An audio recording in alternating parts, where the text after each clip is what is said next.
ਸਤਿ ਸ਼੍ਰੀ ਅਕਾਲ। ਤੁਸੀਂ ਜੁੜੇ ਹੋਏ ਹੋ ਪੰਜਾਬੀ USA ਦੇ ਨਾਲ ਤੇ ਮੈਂ ਹਾਂ ਪ੍ਰਵੀਨ ਸ਼ਰਮਾ ਲੈ ਕੇ ਹਾਜ਼ਰ ਹਾਂ ਪ੍ਰੋਗਰਾਮ ਖਬਰ ਤੇ ਨਜ਼ਰ।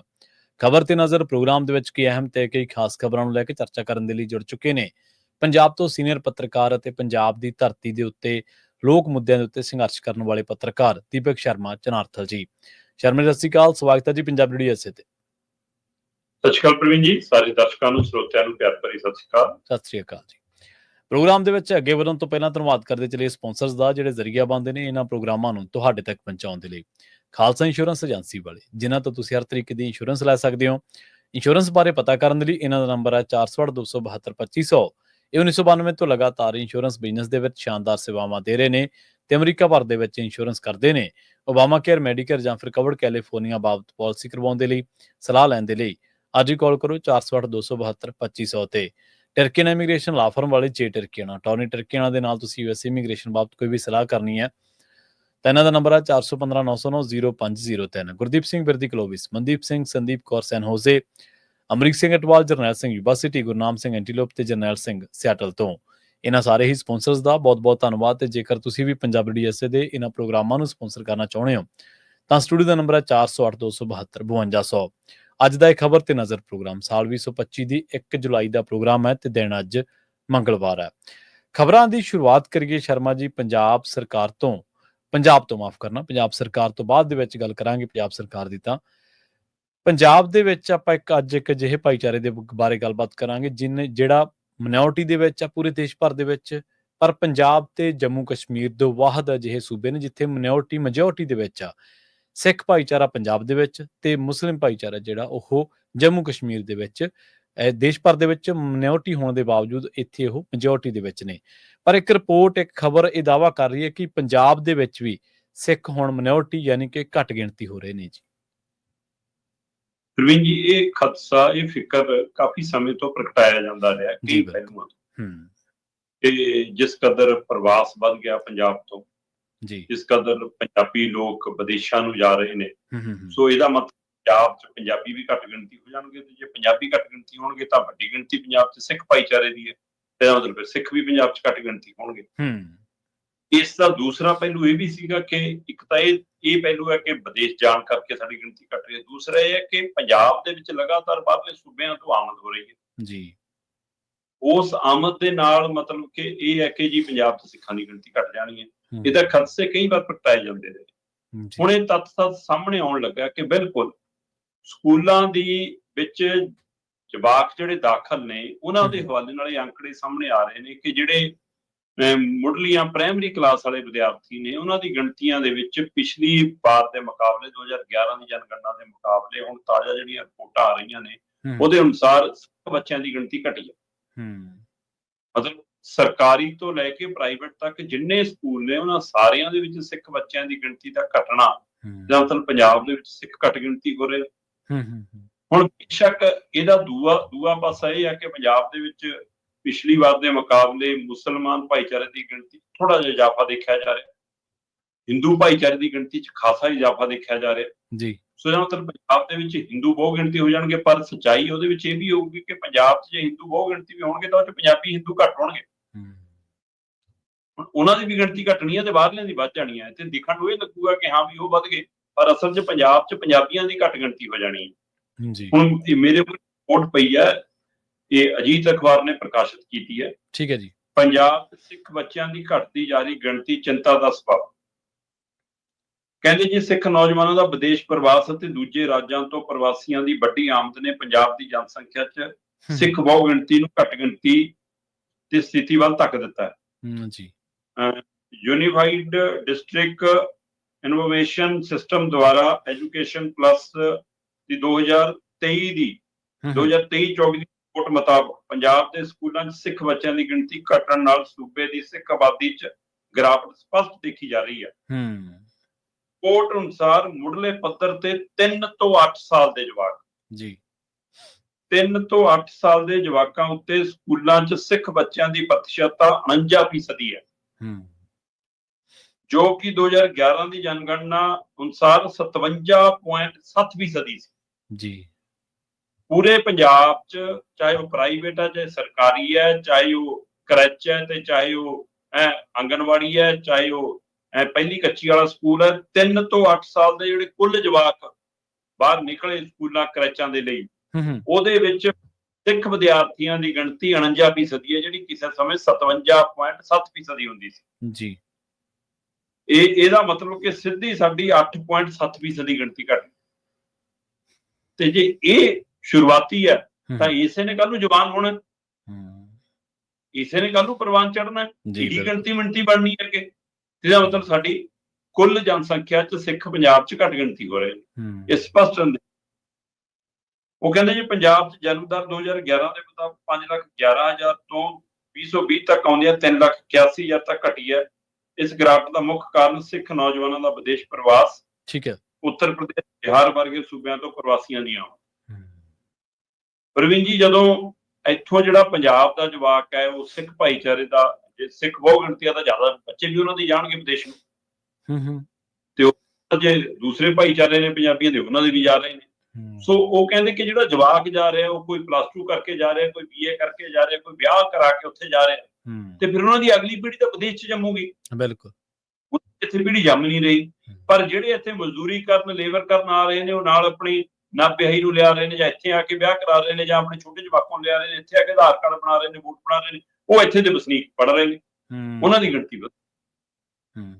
ਹੁਣ ਇਸੇ ਮੁਤਾਬਕ ਕਹਿੰਦੇ ਜੀ, ਮਤਲਬ ਇਹ ਰਿਪੋਰਟ ਦੇ ਮੁਤਾਬਕ ਘੱਟ ਗਿਣਤੀ ਵਿਦਿਆਰਥੀਆਂ ਦਾ ਦਾਖਲਾ 54.3% ਹੈ, ਜਦੋਂ ਕਿ ਸੈਕੰਡਰੀ ਪੱਧਰ ਦੇ ਉੱਤੇ 14 ਤੋਂ 18 ਸਾਲ ਤੱਕ ਦੇ ਵਿੱਚ 50.3% ਹੈ। ਸਿੱਖ ਬੱਚਿਆਂ ਦੀ ਹਿੱਸੇਦਾਰੀ ਮੁੱਢਲੇ ਪੱਧਰ ਤੇ 49% ਤੱਕ ਸੀਮਤ ਹੋ ਗਈ ਹੈ, ਜਦੋਂ ਕਿ ਮੁਸਲਿਮ ਵਿਦਿਆਰਥੀਆਂ ਦੀ ਪ੍ਰਤੀਸ਼ਤਤਾ ਦੇ ਵਿੱਚ 3.4%, ਜੋ ਕਿ 2021-22 ਦੇ ਵਿੱਚ 2.7% ਸੀ। ਠੀਕ ਹੈ। ਸਿੱਖ ਭਾਈਚਾਰੇ ਦੀ ਗਿਣਤੀ ਦੇ ਵਿੱਚ ਵਾਧਾ ਹੋਇਆ, 2.7 ਤੋਂ 3.4 ਹੋ ਗਏ। ਹੁਣ ਇਹ ਇਕੱਲਾ ਵਾਧਾ ਸਥਾਨਕ ਮੁਸਲਿਮ ਭਾਈਚਾਰੇ ਨਾਲ ਨਹੀਂ ਹੈ, ਜਿਹੜੇ ਯੂਪੀ ਤੋਂ ਆ ਰਹੇ ਨੇ, ਹੋਰਨਾਂ ਸੂਬਿਆਂ ਤੋਂ ਆ ਰਹੇ ਨੇ, ਉਹਨਾਂ ਦਾ ਇਜ਼ਾਫਾ ਹੈ। ਮੂਲ ਪੰਜਾਬੀ ਮੁਸਲਿਮ ਭਾਈਚਾਰੇ ਦਾ ਇਜ਼ਾਫਾ ਇੱਥੇ ਬਹੁਤ ਘੱਟ ਹੈ। ਫਿਰ ਸਿੱਖ ਬੱਚਿਆਂ ਦੀ ਪ੍ਰਤੀਸ਼ਤਤਾ 45, ਹਿੰਦੂ ਬੱਚਿਆਂ ਦੀ ਪ੍ਰਤੀਸ਼ਤਤਾ 45.7% ਹੈ, ਜੋ ਕਿ 2011 ਦੀ ਜਨਗਣਨਾ ਸਮੇਂ 38.48% ਸੀ। ਇਹਨਾਂ ਦੇ ਵਿੱਚੋਂ ਇਹਦਾ ਮਤਲਬ ਇਹਦੇ 7% ਦਾ ਇਜ਼ਾਫਾ ਹੈ। 7.22% ਪੰਜਾਬ 'ਚ ਹਿੰਦੂ ਜਨਸੰਖਿਆ ਦਾ ਵਾਧਾ ਹੋਇਆ। ਹੁਣ ਇਹਦੇ ਵਿੱਚ ਵੀ ਜਿਹੜੀ ਯੂਪੀ ਬਿਹਾਰ ਤੋਂ ਆ ਰਹੇ ਨੇ ਇੱਥੇ ਕੰਮ ਕਰਨ, ਉਹ ਆਪਣੇ ਧਰਮ ਦੇ ਅਨੁਸਾਰ ਹਿੰਦੂ ਨੇ, ਤੇ ਇਸ ਲਈ ਐਂ ਲੱਗੂਗਾ ਕਿ ਪੰਜਾਬ ਦੇ ਵਿੱਚ ਹਿੰਦੂਆਂ ਦੀ ਗਿਣਤੀ ਵੱਧ ਗਈ। ਅਸਲ 'ਚ ਉਹ ਬਾਹਰਲੇ ਸੂਬਿਆਂ ਦੀ ਵਧਣੀ ਹੈ। ਪੰਜਾਬੀ ਨੇ ਤੇ ਸਿੱਖਾਂ ਨੇ ਸਿੱਧੇ ਰੂਪ 'ਚ ਘੱਟ ਗਿਣਤੀ ਹੋਣਾ। ਔਰ ਕੱਲ ਨੂੰ ਜੇਕਰ ਇਸ ਤਰ੍ਹਾਂ ਗਿਣਤੀ ਮਿਣਤੀ ਵੱਧਦੀ ਹੈ, ਚਾਹੇ ਉਹ ਹਿੰਦੂ ਧਰਮ ਦੇ ਹਵਾਲੇ ਨਾਲ, ਜਾਂ ਤਾਂ BJP ਆਪਣੀ ਜਿਹੜੀ ਦੀ ਵਿਸਾਤ ਵਿਛਾ ਕੇ ਬੈਠੀ ਹੈ ਕਿ ਕੋਈ ਨਾ 227 ਨਾ ਸੀ, 232 ਸਹੀ। ਸੋ ਇਹਦਾ ਮਤਲਬ ਉਹਨਾਂ ਦੀ ਗੇਮ ਤਾਂ ਉਦੋਂ ਸੈੱਟ ਆਊਗੀ, ਫਿਰ ਉਹ ਧਰਮ ਦਾ ਪੱਤਾ ਖੇਡਣਗੇ। ਹਾਂਜੀ, ਉਦੋਂ ਨੂੰ ਤਾਂ ਬਹੁਤ ਵੋਟਾਂ ਬਣ ਜਾਣਗੀਆਂ। ਅੱਜ ਦੀ ਤਰੀਕ ਦੇ ਵਿੱਚ ਵੀ ਤੁਸੀਂ ਜੇ ਚੈੱਕ ਕਰੋ ਤਾਂ ਚੰਡੀਗੜ੍ਹ ਤੋਂ ਲੈ ਕੇ ਮਤਲਬ ਕਿ ਆਪਾਂ ਮੋਹਾਲੀ ਤੇ ਲੁਧਿਆਣੇ ਨੂੰ ਵੀ ਜੇ ਦੇਖ ਲਈਏ, ਇੱਥੋਂ ਤੱਕ ਕਿ ਹੋ ਸਕਦਾ ਕਿ ਅੰਮ੍ਰਿਤਸਰ ਜਾਂ ਬਠਿੰਡੇ ਵਾਲੇ ਪਾਸੇ ਵੀ ਚਰਚਾ ਆਪਾਂ ਪਹਿਲਾਂ ਵੀ ਕੀਤੀ ਸੀ ਕਿ MP ਸੀਟਾਂ ਨੂੰ ਪ੍ਰਭਾਵਿਤ ਕਰਦੇ ਆ। ਪਰ ਲੁਧਿਆਣਾ, ਮੋਹਾਲੀ ਦਾ ਜਿਹੜੇ ਨੇ ਜਿੱਥੇ ਪੰਜਾਬੀ ਘੱਟ ਗਿਣਤੀ ਹੋ ਗਏ ਹੋਣਗੇ, ਸਿੱਖ ਤਾਂ ਹੋ ਗਏ ਹੋਣਗੇ। ਸਹੀ ਹੈ।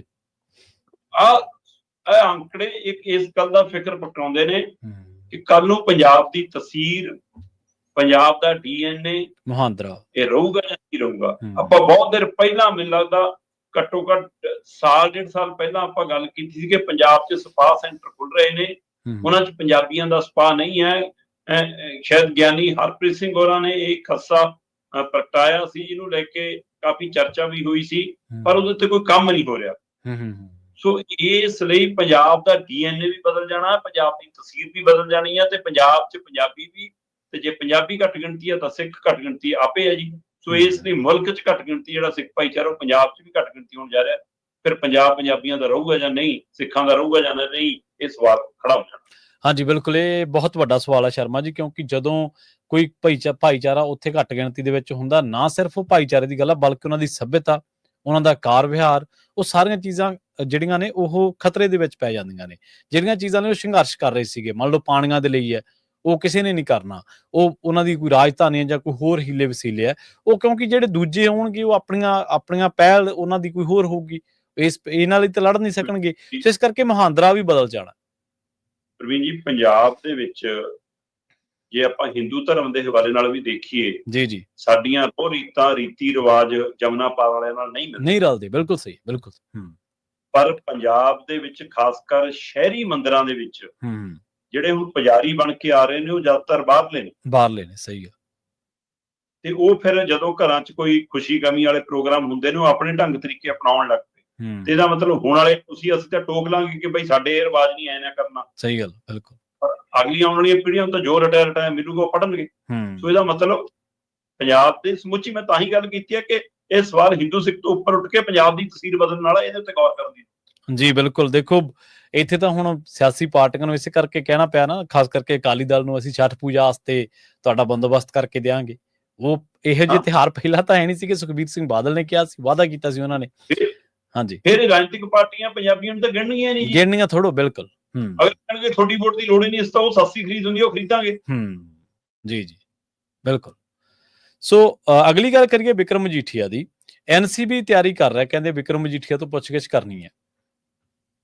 ਦੇਖੋ ਆਪਾਂ ਪਿਛਲੇ 2-3 ਦਿਨਾਂ ਤੋਂ ਲਗਾਤਾਰ ਗੱਲ ਕਰ ਰਹੇ ਹਾਂ। ਅੱਜ ਪ੍ਰਵੀਨ ਜੀ ਸਾਡੇ 2 ਜੁਲਾਈ ਹੋ ਗਈ। ਵਿਕਰਮ ਮਜੀਠੀਆ ਨੂੰ ਪੇਸ਼ ਕੀਤਾ ਜਾਣਾ, ਉਹਦਾ ਰਿਮਾਂਡ ਖਤਮ ਹੋ ਗਿਆ ਤੇ ਅੱਜ ਉਹਨੂੰ ਪੇਸ਼ ਕਰਨਾ। ਸੋ ਪਿਛਲੇ 2 ਦਿਨ ਜਿਹੜੇ ਭੱਜ ਨੱਠ ਦਿਖਾਈ ਆ ਵਿਜੀਲੈਂਸ ਨੇ, ਪਹਿਲਾਂ ਉਹਨੂੰ ਪਹਾੜਾਂ ਤੇ ਲੈ ਕੇ ਗਏ, ਫਿਰ ਪੰਜਾਬ ਦੇ ਕੁਝ ਥਾਵਾਂ ਤੇ ਲੈ ਕੇ, ਫਿਰ ਕੱਲ 6 ਸੂਬਿਆਂ 'ਚ ਇਕੱਠੀ ਵਿਜੀਲੈਂਸ ਨੇ ਰੇਡ ਮਾਰੀ, ਯੂਪੀ ਤੱਕ, ਦਿੱਲੀ ਤੱਕ, ਹਰਿਆਣਾ 'ਚ, ਹੈ ਨਾ, ਹਿਮਾਚਲ ਤੇ ਪਹਿਲਾਂ ਲੈ ਗਏ ਸੀ, ਪੰਜਾਬ 'ਚ ਕਿ ਲਓ ਜੀ ਅਸੀਂ ਉਹਦੀ ਥਾਂ ਲੱਭ ਰਹੇ ਹਾਂ, ਕਾਰੋਬਾਰ ਲੱਭ ਰਹੇ ਹਾਂ, ਜ਼ਮੀਨਾਂ ਜਾਇਦਾਦਾਂ ਲੱਭ ਰਹੇ ਹਾਂ ਜੀ, ਉਹ ਸਾਨੂੰ ਸਹਿਯੋਗ ਨਹੀਂ ਕਰ ਰਿਹਾ, ਦੱਸ ਨਹੀਂ ਰਿਹਾ ਜੀ।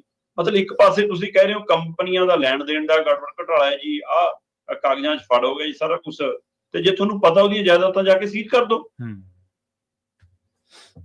ਤੇ ਇਸ ਲਈ ਇਹ ਭੱਜ ਨੱਠ ਕਿਤੇ ਨਾ ਕਿਤੇ ਸਪਸ਼ਟ ਹੈ ਕਿ ਜਿਹੜਾ ਤੁਸੀਂ 12 ਦਿਨ ਦਾ ਰਿਮਾਂਡ ਮੰਗਿਆ ਸੀ ਉਹ ਨਹੀਂ ਮਿਲਿਆ, ਤੁਸੀਂ ਇਸ ਵਾਰ ਫਿਰ ਰਿਮਾਂਡ ਵੱਧ ਮੰਗਣਾ, ਇਸ ਲਈ ਉਹਦੀ ਕੋਸ਼ਿਸ਼ ਹੈ ਤੁਹਾਡੀ। ਇਸੇ ਪ੍ਰਕਿਰਿਆ 'ਚ ਕੱਲ ਮਜੀਠੇ ਪਹੁੰਚੇ ਸੀਗੇ ਤੇ ਮਜੀਠੇ ਜਦੋਂ ਉਹਨਾਂ ਦੀ ਧਰਮ ਪਤਨੀ ਜਿਹੜੀ ਮੌਜੂਦਾ ਐਮਐਲਏ ਆ, ਉਹ ਜਦ ਆਪਣੇ ਦਫ਼ਤਰ ਫੜਨ ਲੱਗੀ, ਉੱਥੇ ਬੈਰੀਕੇਡ ਲਾ ਕੇ ਰੋਕਤਾ ਜੀ ਕਿ ਤੁਸੀਂ ਵੜ ਨਹੀਂ ਸਕਦੇ, ਅਮਨ ਕਾਨੂੰਨ ਦੀ ਸਥਿਤੀ ਭੰਗ ਹੋ ਜੂਗੀ ਜੀ। ਉਹ ਕਹਿੰਦੀ ਵੀ ਪਹਿਲਾਂ ਤਾਂ ਮੇਰਾ ਦਫ਼ਤਰ ਹੈ, ਮੇਰਾ ਕੋਈ ਮਾਮਲਾ ਨਹੀਂ ਹੈ, ਮੈਂ ਆਪਣੇ ਦਫ਼ਤਰ ਨਹੀਂ ਬੈਠ ਸਕਦੀ, ਵੀ ਹੋਰ ਕਿੱਥੇ ਬੈਠਾ?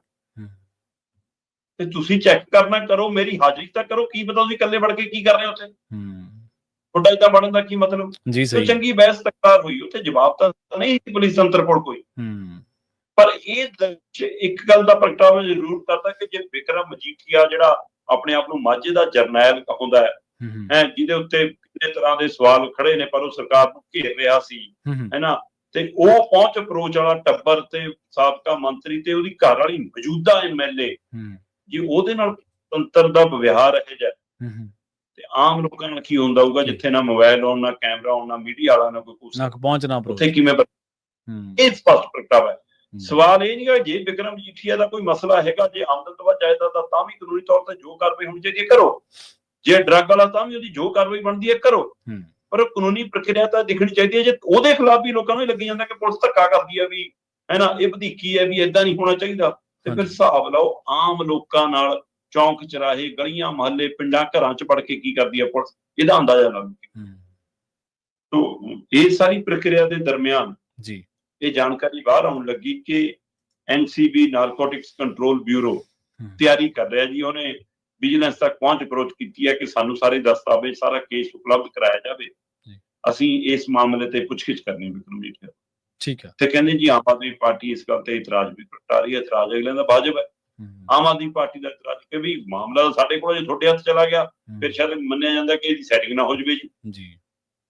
ਪਰ ਸਵਾਲ ਸੈਟਿੰਗ ਨਾਲ ਜ਼ਿਆਦਾ ਹੈ ਕਿ ਐਨਸੀਬੀ ਕਰਨ ਕੀ ਆ ਰਹੀ ਹੈ? ਜਦੋਂ ਡਰੱਗ ਦਾ ਮਾਮਲਾ ਸੀ, ਜਦੋਂ 5-5 ਸਿੱਟ ਬਣੀਆਂ ਸੀ, ਜਦੋਂ ਈਡੀ ਦੇਖ ਰਹੀ ਸੀ, ਉਸ ਸਮੇਂ ਐਨਸੀਬੀ ਕਿੱਥੇ ਸੀ?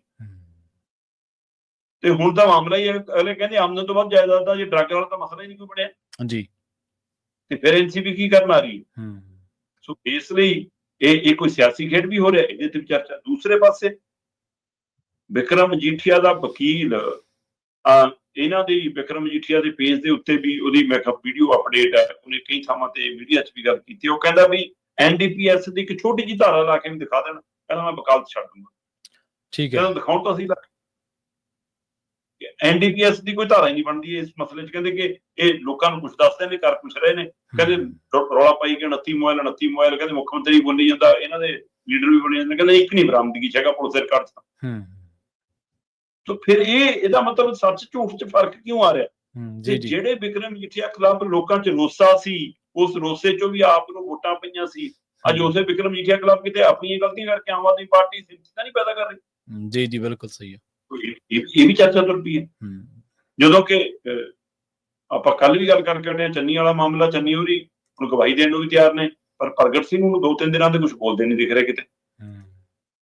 ਉਹਦਾ ਮਤਲਬ ਕੀ ਉਹ ਫਾਈਲ ਵਾਲੀ ਖਬਰ ਅਗਾਂਹ ਵੱਧ ਰਹੀ ਹੈ, ਕੁਝ ਕਾਰਵਾਈ ਹੋਣ ਦੀ। ਤੇ ਸੋ ਪੰਜਾਬ ਦੇ ਵਿੱਚ ਰਾਜਨੀਤਿਕ ਰੋਲ ਘਚੋਲ ਬਹੁਤ ਵੱਧ ਗਿਆ ਤੇ ਅੱਜ ਦੁਬਾਰਾ ਬਿਕਰਮ ਮਜੀਠੀਆ ਨੂੰ ਪੇਸ਼ ਕੀਤਾ ਜਾਣਾ ਤੇ ਉਸ ਮਸਲੇ ਜੀ ਫਿਰ ਕੀ ਉਹਨਾਂ ਨੂੰ ਜੁਡੀਸ਼ੀਅਲ ਹਿਰਾਸਤ 'ਚ ਭੇਜਿਆ ਜਾਂਦਾ ਜਾਂ ਉਹਨਾਂ ਦਾ ਹੋਰ ਰਿਮਾਂਡ ਮਿਲਦਾ?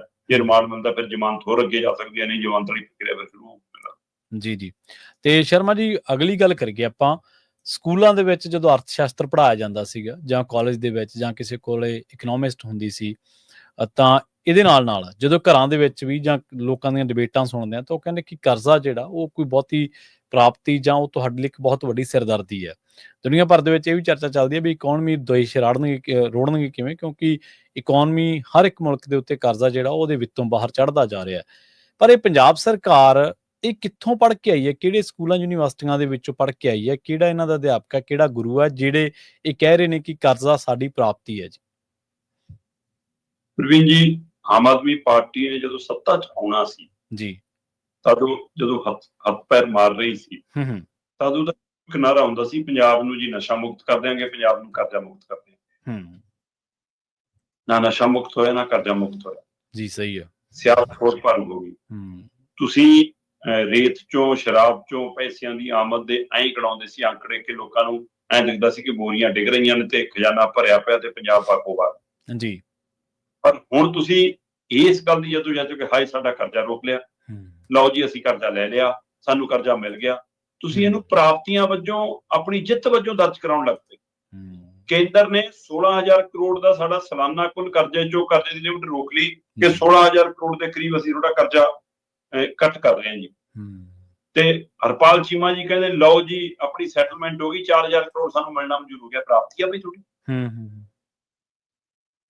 ਤੇ ਹੁਣ RBI ਨੇ 8500 ਕਰੋੜ ਦਾ ਕਰਜ਼ਾ ਮਨਜ਼ੂਰ ਕੀਤਾ ਹੈ, ਜਿਹੜਾ ਇਹ 3 ਮਹੀਨੇ ਮਤਲਬ ਤਿਮਾਹੀ ਵਾਈਜ਼ ਹੁੰਦਾ। ਜਿਵੇਂ ਅਪ੍ਰੈਲ ਤੋਂ ਮਹੀਨਾ ਸ਼ੁਰੂ ਹੋਇਆ, ਅਪ੍ਰੈਲ, ਮਈ, ਜੂਨ 3 ਮਹੀਨੇ ਦਾ ਸੀਗਾ, ਉਹ 'ਚ 6,000 ਕਰੋੜ ਤੋਂ ਉੱਪਰ ਖਰਚ ਲਿਆ ਤੇ ਹੁਣ 8500 ਅਗਲੇ 3 ਮਹੀਨਿਆਂ ਲਈ ਹੋ ਗਿਆ।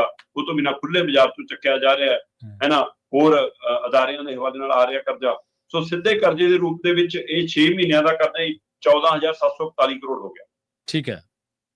ਹੁਣ ਜਿਹੜਾ 8500 ਕਰੋੜ ਦਾ ਕਰਜ਼ਾ ਮਨਜ਼ੂਰ ਹੋਇਆ, ਸਰਕਾਰ ਇਹਦਾ ਵੀ ਗੁਣਗਾਨ ਕਰਾ ਰਹੀ ਹੈ ਜੀ ਮੀਡੀਆ ਰਾਹੀਂ। ਮਤਲਬ ਇਹ ਗੁਣਗਾਨ ਦੀ ਚੀਜ਼ ਹੈ। ਕਰਜ਼ਾ ਤਾਂ ਆਫਤ ਮੰਨੀ ਜਾਂਦੀ ਹੈ ਆਪਣੇ ਘਰਾਂ 'ਚ, ਮੁਸੀਬਤ ਮੰਨੀ ਜਾਂਦੀ। ਬਿਲਕੁਲ ਸਹੀ। ਤੇ ਤੁਸੀਂ ਇਸ ਨੂੰ ਸੈਲੀਬ੍ਰੇਟ ਕਰ ਰਹੇ ਹੋ ਕਿ ਲਓ ਜੀ ਬੱਲੇ ਬੱਲੇ ਹੋ ਗਈ, ਕਰਜ਼ਾ ਮਿਲ ਗਿਆ।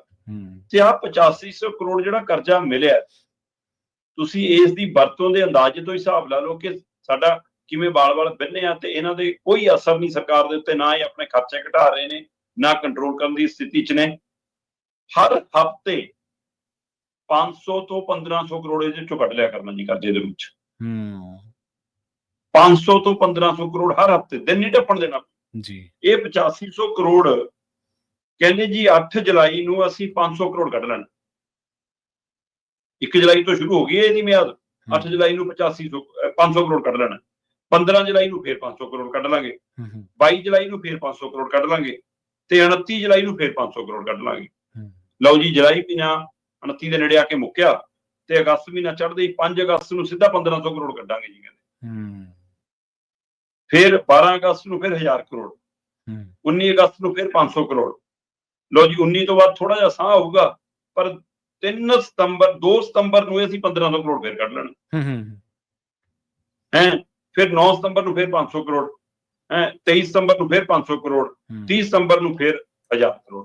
ਲਓ ਜੀ 8500 ਕਰੋੜ ਨਿਬੜ ਗਿਆ। ਫਿਰ ਅਗਲੇ ਕਰਜ਼ੇ ਦੀ ਫਿਰ ਤਿਆਰੀ ਕਰ ਲਓ ਜੀ। ਬਿਲਕੁਲ। ਪੰਜਾਬ ਦੇ ਇਸ ਮੌਕੇ ਹਰ ਜੰਮਣ ਵਾਲੇ ਦੇ ਸਿਰ ਦੇ ਉੱਤੇ ਹੁਣ 1.25 ਲੱਖ ਤੱਕ ਕਰਜ਼ਾ ਪਹੁੰਚ ਜਾਣਾ। ਪਿੱਤੀ ਵਾਰਾ ਮੁੱਕਣ ਢਾਜੀ ਤਰੀਕ 1 ਲੱਖ ਤੋਂ ਉੱਪਰ ਹੈ ਤੇ ਜਦੋਂ ਵਿੱਤੀ ਵਰਾ ਮੁੱਕੂਗਾ 1.25 ਲੱਖ ਦੇ ਕਰੀਬ ਹਰ ਜੰਮਣ ਵਾਲੇ ਤੇ ਪੰਜਾਬ ਦੇ ਹਰ ਵਸਨੀਕ ਦੇ ਸਿਰ ਤੇ ਇੱਕ ਕਰਜ਼ੇ ਦੀ ਪੰਡ ਹੋਣੀ, ਤੇ ਜਿਹੜਾ 4 ਲੱਖ ਕਰੋੜ ਨੂੰ ਜਾ ਚੁੱਕਿਆ ਇਸ ਸਾਲ ਮੁੱਕਦਿਆਂ ਵਿੱਤੀ ਵਰਾ 4.25 ਲੱਖ ਕਰੋੜ ਦਾ ਕਰਜ਼ਾ ਪੰਜਾਬ ਦੇ ਸਿਰ ਤੇ ਹੋਣਾ। ਜੀ ਬਿਲਕੁਲ।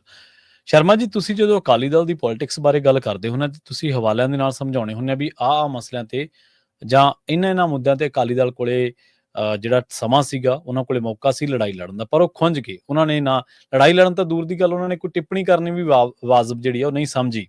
ਸੁਖਬੀਰ ਬਾਦਲ ਦਾਅਵਾ ਕਰ ਰਹੇ ਨੇ, ਉਹ ਕਹਿੰਦੇ ਅਸੀਂ ਹੁਣ ਲੈਂਡ ਪੂਲਿੰਗ ਦੀ ਲੜਾਈ ਲੜਾਂਗੇ। ਦੇਖੋ, ਸੁਖਬੀਰ ਬਾਦਲ ਜਦੋਂ ਨਵੇਂ ਪ੍ਰਧਾਨ ਬਣੇ, ਨਵੇਂ ਪ੍ਰਧਾਨ ਬਣਨ ਤੋਂ ਬਾਅਦ ਟੀਮ ਬਣਨ ਤੋਂ ਪਹਿਲਾਂ ਵੀ ਉਹ ਇੱਕ ਵਾਰ ਲੁਧਿਆਣੇ ਇੱਕ ਦਿਨ ਦਾ ਧਰਨਾ ਲਾ ਚੁੱਕੇ ਨੇ 24,000 ਏਕੜ ਜ਼ਮੀਨ ਦਾ ਮਾਮਲਾ। ਹੁਣ ਜਦੋਂ ਉਹਨਾਂ ਨੇ ਕਾਰਜਕਾ ਆਪਣੀ ਉਹ ਬਣਾਈ ਹੈ ਨਾ ਕੋਰ ਕਮੇਟੀ, ਕਿਉਂਕਿ ਉਹਦੇ ਵਿਕਰਮਜੀਤ ਵਾਲਾ ਮਸਲਾ ਸੀ, ਸੋ ਲੰਘੇ ਕੱਲ ਬਾਅਦ ਦੁਪਹਿਰ ਜਦੋਂ ਪ੍ਰੈਸ ਕਾਨਫਰੰਸ ਰੱਖੀ ਨਵੇਂ ਪ੍ਰਧਾਨ ਸਾਹਿਬ ਨੇ, ਲਓ ਜੀ, ਤਾਂ ਸਭ ਨੂੰ ਅੰਦਾਜ਼ਾ ਸੀਗਾ ਕਿ ਜਿੱਥੇ ਆਪਣਾ ਪਾਰਟੀ ਪ੍ਰੋਗਰਾਮ ਦੇਣਗੇ ਉੱਥੇ ਵਿਕਰਮਜੀਤ ਵਾਲੇ ਮਸਲੇ ਤੇ ਵੀ ਬੋਲਣਗੇ, ਪਰ ਵਿਕਰਮਜੀਤ ਵਾਲੇ ਮਸਲੇ ਤੇ ਇੱਕ ਅੱਖਰ ਨਹੀਂ ਬੋਲੇਗਾ ਸੁਖਬੀਰ ਬਾਦਲ। ਅੱਛਾ, ਇਹ ਰਣਨੀਤੀ ਦਾ ਹਿੱਸਾ ਕਿ ਆਪਾਂ ਸਰਕਾਰ ਨੂੰ ਹੋਰ ਮਾਧਿਅਮ ਰਾਹੀਂ ਘੇਰੀਏ ਤੇ ਇਹ ਨਾ ਲੱਗੇ, ਜਾਂ ਇਹਨਾਂ ਨੂੰ ਲੱਗਦਾ ਹੈ ਕਿ ਹਾਂ ਵੀ ਵਿਕਰਮ ਮਜੀਠੀਆ ਹੁਣ ਸਾਈਡਲਾਈਨ ਹੋ ਜਾਣਾ ਚਾਹੀਦਾ, ਸਾਡੇ ਲਈ ਵਧੀਆ ਹੈ ਕਿ ਆਪਾਂ ਕਾਹਨੂੰ ਆਪਾਂ ਉਹਨਾਂ ਕੁ ਬੋਲੋ ਜਿੰਨਾ ਕੁ ਲੱਗੇ ਕਿ ਹਾਂ ਬੋਲਤਾ ਸੀ, ਅੱਜ ਨਹੀਂ ਬੋਲਣਾ, ਕੱਲ ਦਲਜੀਤ ਜੀ ਮੋਹਰੀ ਬੋਲੇ ਬਹੁਤ, ਅੱਜ ਆਪਾਂ ਆਪਣੇ ਮੁੱਦੇ ਤੇ ਆਓ। ਜਾਂ ਇਹ ਰਾਜਨੀਤੀ ਹੈ ਕਿ ਜੇ ਆਪਾਂ ਦੂਏ ਮੁੱਦੇ ਰਾਹੀਂ ਸਰਕਾਰ ਤੇ ਘੇਰਾਂਗੇ ਦਬਾਅ ਬਣੂਗਾ ਤੇ ਪੜਦੇ ਹੋ ਲਿਓ ਵਿਕਰਮ ਮਜੀਠੀਆ ਨੂੰ, ਇਹ ਤਾਂ ਇਹ ਜਾਣਦੇ ਨੇ ਸਟ੍ਰੈਟਜੀ ਕੀ, ਪਰ ਲੋਕ ਹਰ ਪੱਖ ਬਚ ਰਹੇ ਨੇ ਇਹਦਾ, ਕਿ ਇਹਦਾ ਅਰਥ ਵੀ ਹੋ ਸਕਦਾ, ਅਰਥ ਜੀ। ਚਲੋ, ਸੁਖਬੀਰ ਬਾਦਲ ਉਹਨਾਂ ਨੇ ਪ੍ਰੈਸ ਕਾਨਫਰੰਸ ਕੀਤੀ ਤੇ ਪ੍ਰੈਸ ਕਾਨਫਰੰਸ ਦਾ ਮੁੱਖ ਮੁੱਦਾ ਸੀਗਾ ਕਿ ਜਿਹੜੀ ਲੈਂਡ ਪੂਲਿੰਗ ਸਕੀਮ ਹੈ, ਇਹ ਕਿਸਾਨਾਂ ਨਾਲ ਧੋਖਾ ਹੋ ਰਿਹਾ ਹੈ, ਇਹ ਧੋਖਾ ਅਸੀਂ ਹੋਣ ਨਹੀਂ ਦਿਆਂਗੇ ਜੀ। ਇਹ ਉਹ ਕਹਿੰਦੇ 40,000 ਏਕੜ ਜ਼ਮੀਨ ਹੈ, 23-24,000 ਤਾਂ ਸਿੱਧੀ ਲੁਧਿਆਣੇ ਵਾਲੀ, ਉਹ ਤੋਂ ਬਿਨਾਂ 18-19 ਸਾਈਟਾਂ ਉਹਨਾਂ ਨੇ ਉਹ ਬਣਾਈਆਂ ਜਿਹੜੀਆਂ ਆਪਾਂ ਸ਼ਾਇਦ ਮਹੀਨਾ ਡੇਢ ਮਹੀਨਾ ਪਹਿਲਾਂ ਗਣਾ ਚੁੱਕੇ ਸੀ ਕਿ 18-19 ਸਾਈਟਾਂ ਪਿਨ ਪੁਆਇੰਟ ਕੀਤੀਆਂ ਨੇ ਜਿੱਥੇ ਇੰਨੇ ਏਕੜ ਜ਼ਮੀਨ ਐਕਵਾਇਰ ਹੋਣੀ, ਉਹ ਸਾਰੀਆਂ ਗਣਾਈਆਂ ਕੱਲ ਉਹਨਾਂ ਨੇ ਜੀ। ਉਹ ਕਹਿੰਦੇ ਪੰਜਾਬ ਚੋਂ 40,000 ਏਕੜ ਜ਼ਮੀਨ ਐਕਵਾਇਰ ਕਰਕੇ 10,000 ਕਰੋੜ ਇਕੱਠਾ ਕਰਨਾ, ਠੀਕ ਹੈ ਕਹਿੰਦੇ। ਤੇ ਕਹਿੰਦੇ ਕਿ ਉਹ ਦਿੱਲੀ ਦੇ ਪਲੇਅਰ ਨੇ ਸਾਰੇ, ਪ੍ਰੋਪਰਟੀ ਡੀਲਰ ਵਾਲੇ, ਜੇ ਉਹ ਹੈ ਨਾ ਬੜੇ ਲੈਂਡ ਮਾਫੀ ਵਾਲੇ, ਉਹਨਾਂ ਨੇ ਜਿੱਥੇ ਜਿੱਥੇ ਜ਼ਮੀਨ ਪਸੰਦ ਕਰ ਲਈ ਉੱਥੇ ਉੱਥੇ ਇਹ ਕਾਰਵਾਈ ਪਾ ਰਹੇ ਨੇ, ਤੇ ਭਗਵੰਤ ਮਾਨ ਦੇ ਹੱਥ ਵੱਡੇ ਨੇ, ਸਾਰਾ ਕੁਝ ਕੇਜਰੀਵਾਲ ਦੀ ਟੀਮ ਕਰ ਰਹੀ ਆ। ਤੇ ਕਹਿੰਦੇ ਕਿ ਮੈਂ ਤਾਂ ਅਪੀਲ ਕਰਦਾ ਭਗਵੰਤ ਮਾਨ ਨੂੰ ਵੀ ਤੇ ਚੀਫ ਸੈਕਟਰੀ ਨੂੰ ਕਿ ਨਾ ਕਰੋ ਇਹੋ ਜਿਹਾ ਕੁਝ ਤੁਸੀਂ ਮਿਲ ਕੇ, ਕਿ ਭਗਵੰਤ ਮਾਨ ਦੀ ਪਾਵਰ ਵੀ ਖਤਮ ਹੋ ਗਈ, ਉਹਦਾ ਚੀਫ ਸੈਕਟਰੀ ਨੂੰ ਦੇਤੀ, ਚੀਫ ਸੈਕਟਰੀ ਵੀ ਨਹੀਂ ਹੋਣੀ, ਕਹਿੰਦੇ ਕਿ ਬਾਕੀ ਮੈਂਬਰ ਇਹੋ ਜਿਹੇ ਪਾ ਲਏ। ਸੋ ਉਹਨਾਂ ਨੇ ਕਈ ਹਵਾਲੇ ਨਾਲ ਗੱਲ ਗਣਾਈ ਤੇ ਉਹਨਾਂ ਨੇ ਕਿਹਾ ਕਿ ਸਾਡੇ ਸਮੇਂ ਵੀ ਅਸੀਂ ਹਵਾਈ ਅੱਡਾ ਜਦੋਂ ਬਣਾਇਆ ਮੋਹਾਲੀ ਦਾ, ਤਾਂ ਜ਼ਮੀਨਾਂ ਅਕਵਾਇਰ ਹੋਈਆਂ, ਜਾਂ ਅਸੀਂ ਥਰਮਲ ਪਲਾਂਟਾਂ ਲਈ ਜ਼ਮੀਨਾਂ ਲਈਆਂ, ਤਾਂ ਅਸੀਂ ਜਿਹੜੀ ਕਮੇਟੀ ਬਣਾਉਂਦੇ ਸੀ ਡੀਸੀ ਦੀ ਅਗਵਾਈ 'ਚ ਬਣਦੀ ਸੀ, ਔਰ ਉਹਦੇ ਨਾਲ ਮੌਕੇ ਦਾ ਐਮਐਲਏ ਉਹਦੇ ਵਿੱਚ ਮੈਂਬਰ ਹੁੰਦਾ ਸੀ, ਜਿਹੜੇ ਪਿੰਡ ਦੀ ਜ਼ਮੀਨ ਆਉਂਦੀ ਸੀ ਉਹਦਾ ਸਰਪੰਚ ਵਿੱਚ ਹੁੰਦਾ ਸੀ, ਤਾਂ ਕਿ ਉਹਨਾਂ ਨੂੰ ਮਾਰਕੀਟ ਰੇਟ ਦੇ ਉੱਤੇ ਲਗਭਗ ਉਹ ਤੋਂ ਵੀ ਵੱਧ ਮੁੱਲ ਮਿਲ ਸਕੇ, ਨਾ ਕਿ ਜੋ ਸਰਕਾਰੀ ਰੇਟ ਆ ਉਹਦੇ ਹਿਸਾਬ ਨਾਲ। ਸਭ ਨੂੰ ਪਤਾ ਹੁੰਦਾ ਸੀ ਮਾਰਕੀਟ ਕਿੰਨਾ, ਕੋਈ ਸ਼ੱਕ ਨਹੀਂ। ਸੁਖਬੀਰ ਬਾਦਲ ਹੋਰਾਂ ਦੀ ਸਰਕਾਰ ਦੇ ਸਮੇਂ 30-40 ਲੱਖ ਵਾਲੇ ਕਿੱਲਿਆਂ ਦੇ 1 ਕਰੋੜ, 1.5 ਕਰੋੜ, 2 ਕਰੋੜ ਮਿਲੇ ਹੈ ਨਾ, ਪਰ ਲੈਂਡ ਪੂਲਿੰਗ ਵਾਲੀ ਸਕੀਮ ਦੇ ਵਿੱਚ ਪੈਰ ਲਵਾਉਣ ਦੇ ਵਿੱਚ ਤੁਹਾਡਾ ਵੀ ਯੋਗਦਾਨ। ਤੇ ਜਿਹੜੀ ਇਸ ਲੈਂਡ ਪੂਲਿੰਗ ਸਕੀਮ ਨੂੰ ਰੋਕਣ ਵਾਲਾ ਪਹਿਲੂ ਸੀਗਾ 2013 ਵਾਲੇ ਐਕਟ ਜਿਹਦੀ ਸੁਖਬੀਰ ਬਾਦਲ ਗੱਲ ਕਰ ਰਹੇ ਸੀ, ਇਹ ਮਨਮੋਹਨ ਸਿੰਘ ਦੀ ਦੇਣ, ਜਿਹਦੇ ਕਰਕੇ ਕਾਰਪੋਰੇਟ ਘਰਾਣੇ ਉਹਦੇ ਨਾਰਾਜ਼ ਵੀ ਹੋ ਗਏ ਸੀ ਜੀ ਜੀ। ਤੇ ਉਹਦਾ ਨਤੀਜਾ ਸੀਗਾ ਕਿ 2014 ਚ ਫਿਰ ਉਹ ਮੋਦੀ ਕੰਨੀ ਨੂੰ ਗਏ, ਤੇ ਮੋਦੀ ਹੋਰਾਂ ਦੀ ਸਰਕਾਰ ਜਦੋਂ ਬਣੀ ਤੇ ਉਸ ਤੋਂ ਬਾਅਦ ਉਹਨਾਂ ਨੇ ਕੋਸ਼ਿਸ਼ ਕੀਤੀ 2013 ਵਾਲੇ ਇਸ ਐਕਟ ਨੂੰ ਤੋੜਨ ਦੀ, ਲੋਕ ਸਭਾ ਚ ਕਰ ਵੀ ਲਿਆ ਸੀ ਪਰ ਰਾਜ ਸਭਾ ਚ ਨਹੀਂ ਹੋ ਸਕਿਆ ਸੀ ਉਸ ਸਮੇਂ। ਹੋ ਸਕਦਾ ਕਿ ਹੁਣ ਉਹਨਾਂ ਨੂੰ ਦੁਬਾਰਾ ਛੇੜਨ ਦੀ ਇਸ ਲਈ ਨਹੀਂ ਕੋਸ਼ਿਸ਼ ਕਰ ਰਹੇ ਕਿ ਕਿਸਾਨ ਅੰਦੋਲਨ ਨੇ ਧੂਆਂ ਕੱਢਤਾ, ਤੇ ਪਰ ਹੁਣ ਵਾਲੀ ਜਿਹੜੀ ਪੰਜਾਬ ਦੀ ਆਮ ਆਦਮੀ ਪਾਰਟੀ ਸਰਕਾਰ ਹੈ 95 ਵਾਲਾ ਪੁਰਾਣਾ ਫਾਰਮੂਲਾ ਕੱਢ ਲਈ, ਕਿਉਂਕਿ ਕੇਜਰੀਵਾਲ ਜੀ ਕਹਿੰਦੇ ਆ ਨਾ ਕਿ ਮੈਨੂੰ ਆਉਂਦਾ ਹਿਸਾਬ ਕਿਤਾਬ ਬਈ ਖਾਤਿਆਂ ਚੋਂ ਕਿਵੇਂ ਕੀ ਕਰਨਾ, ਉਹ ਪੁਰਾਣੇ ਫਾਰਮੂਲੇ ਤਹਿਤ ਕਿਸਾਨਾਂ ਤੋਂ ਜ਼ਮੀਨਾਂ ਲੈਣੀਆਂ, ਮਤਲਬ ਨੋਟੀਫਿਕੇਸ਼ਨ ਹੋ ਗਿਆ ਕਿ ਆਹ ਜੀ ਸੰਗਰੂਰ ਦੀ 5,000 ਏਕੜ, ਆਹ ਜੀ ਲੁਧਿਆਣੇ ਦੀ 20,000 ਏਕੜ। ਨੋਟੀਫਿਕੇਸ਼ਨ ਦਾ ਮਤਲਬ ਹੈ ਕਿਸਾਨ ਨਾ ਉਹ ਜ਼ਮੀਨ ਤੇ ਹੁਣ ਲੋਨ ਲੈ ਸਕਦਾ, ਨਾ ਉਹਨੂੰ ਵੇਚ ਸਕਦਾ, ਨਾ ਉਹਦੀ ਕੋਈ ਵਰਤੋਂ ਕਰ ਸਕਦਾ, ਕੱਲੀ ਉਨੀ ਦੇਰ ਖੇਤੀ ਕਰ ਲਵੇ ਜਿੰਨੀ ਦੇਰ ਸਰਕਾਰ ਖਰੀਦਦੀ, ਅਸਲ ਤੇ ਸਰਕਾਰ ਦੀ ਹੋਗੀ ਉਹ ਜ਼ਮੀਨ।